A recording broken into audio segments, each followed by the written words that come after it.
You may be going through a storm today, feeling all abandoned, and you sensing the end is near. Friends, you're going to get a prophetic word at the end that's going to turn everything around. It's going to be confirmation of what God has already spoken to you about. Apostle Paul was on his way to Rome to be tried before Caesar.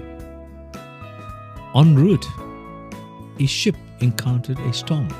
Remember, he was a slave on that ship. And this is what the word of the Lord said to him through a dream. Acts 27:22. But take courage. That's right, my friends. Take courage.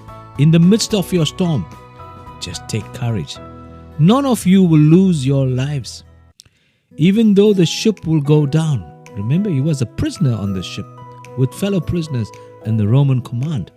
And I say to you, friends, no one will lose their life, even though your ship may go down.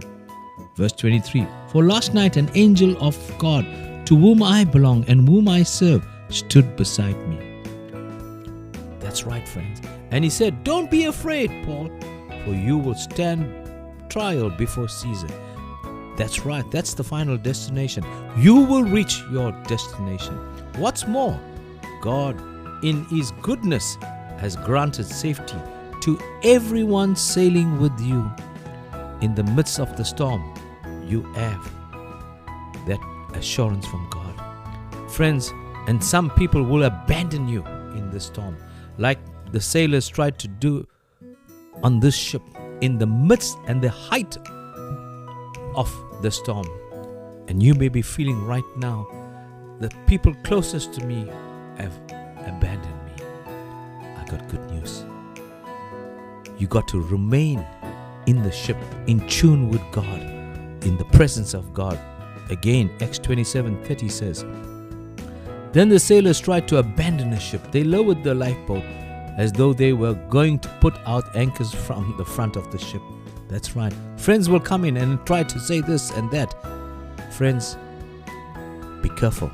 Watch who you take advice from in the midst of the storm. But Paul said to the commanding officer and the sailors, you will all die unless the sailors stay on board.